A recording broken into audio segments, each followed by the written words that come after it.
Out of all the other Sonic games, Sonic CD has a special place in my heart, because it is the first Sonic game I have ever played aside from Sonic Generations. However, Sonic Generations doesn't really count because I only played it for about 5 minutes. I actually beat Sonic CD when I was either 6 or 7, and I played it on my Kindle Fire of all things. Well, this time I played it on my ThinkPad L14 Gen 3 AMD, which I also use for editing, fun fact. But remaining on topic, Sonic CD is like the series Oddball. It was only playable on the Sega CD, which was a hefty attachment for the Sega Genesis that essentially added the CD player, as if that wasn't implied.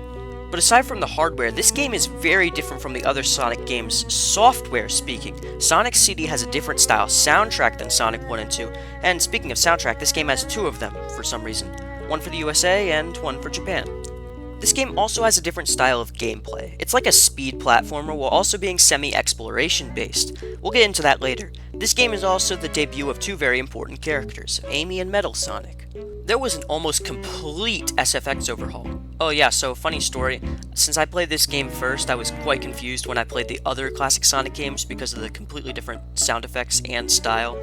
But anyway, the main gimmick of this game was that you could play it on your Sega CD, but you could also listen to the soundtrack like it was a normal CD, which I think was a really cool idea, and I'm surprised this or something like it hasn't been tried again. But gimmicky or not, Sonic fans adore this game, and it has been dubbed a Sonic Classic title along with Sonic 1, 2, 3, and Knuckles, as well as Sonic 4. Just kidding.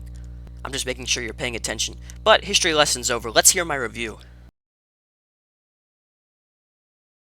Okay, so I really need to talk about the music, because this game has 2 soundtracks. Isn't that great? Okay, so I'm actually going to compare these 2 soundtracks. Here we go. Okay, so before I say anything, I would like to say that both soundtracks are awesome, and I'm glad they both exist.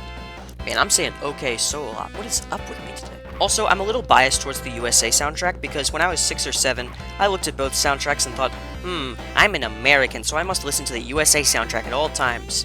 But I have also played through the game with the Japanese soundtrack, and I really like it. But honestly, both soundtracks are going for something different.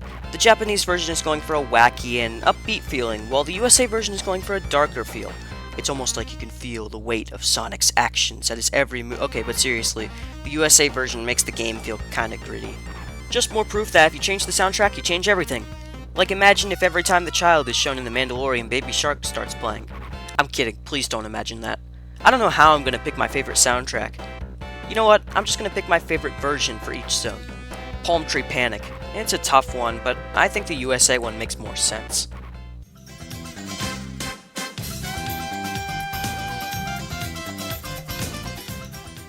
Collision Chaos, Japanese version. Easy. It sounds so much better.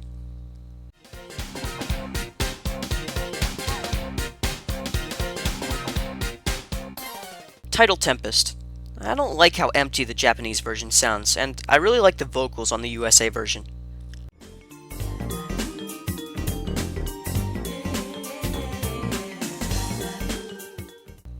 Quartz Quadrant, the USA version, I feel is much better. It feels more accurate and less generic.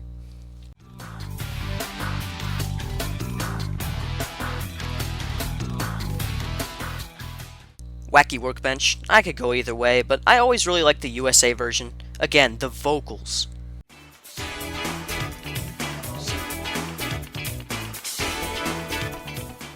Stardust Speedway, Japanese version is way better, and it's also a Sonic classic.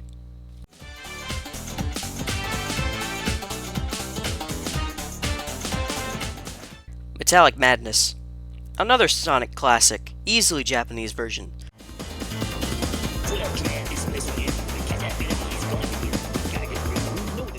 So which soundtrack is better? I could go either way, but if you ever played the game, go with the Japanese soundtrack. Other than Sonic Boom, the Japanese version is technically the canon one, and playing Sonic Mania after listening to the USA soundtrack may confuse you.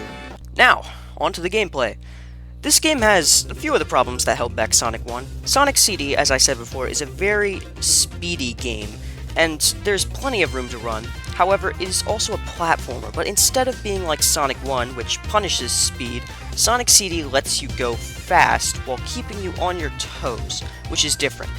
Sonic 1 would basically insta-kill you for going fast in some areas, via bottomless pits, and Sonic CD has a tiny bit of that, but the obstacles to speed are much more forgiving and don't keep you afraid of running.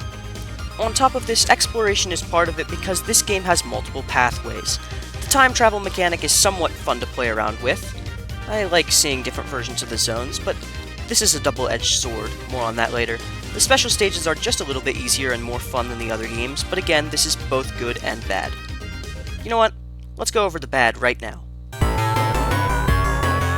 First of all, the bosses. They take on a more puzzle-like approach, but all the bosses, aside from the Collision Chaos and Stardust Speedway Zone boss, are still just a little bit too easy. You all probably assumed I was going to mention this, but the floor in Wacky Workbench is kind of annoying. Not super annoying, but kind of annoying. The time travel mechanic is kind of pointless. The game basically gives you the choice either to collect all the time stones or go back to the past and destroy every enemy spawner to ensure a good future, but let's be real, nobody goes for the enemy spawners. This part is annoying to get to, and once you get there, you need to track down the spawner. The time stone route is much easier, but even that has issues. The levels make it a pretty decent challenge to even reach the special zone, and when you get there, you realize a few things. First of all, the UFO hitboxes are absolutely whack, and number 2, water is everywhere and it slashes time away insanely fast. There are simply too many traps in a small area for these stages to be great, but they are still good. Other than that, I don't know. How does Sonic blow up Eggman with a rock? But, yeah, I really like Sonic CD, and despite its issues, you should absolutely play it. 9 out of 10.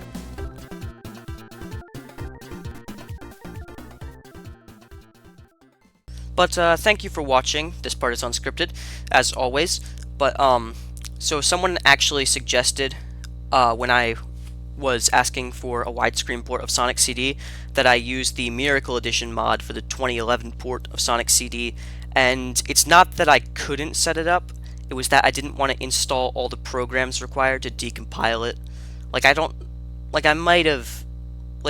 want to spend a lot of time installing Visual Studio. Visual Studio takes forever to install, and I didn't quite understand CMake, although I'm sure I could have figured it out if I spent more time into it, but I didn't really use it just because the 2011 version of Sonic CD is already in widescreen, and I figured that was enough. But, yeah, the one person in the comments, I'll probably put his name in the video somewhere. Thank you for mentioning this, and it was a good idea. I just didn't end up using it, but I'll definitely try again sometime.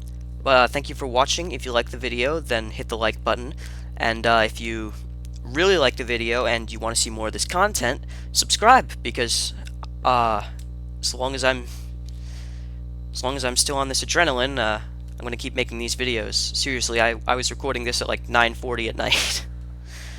Goodbye.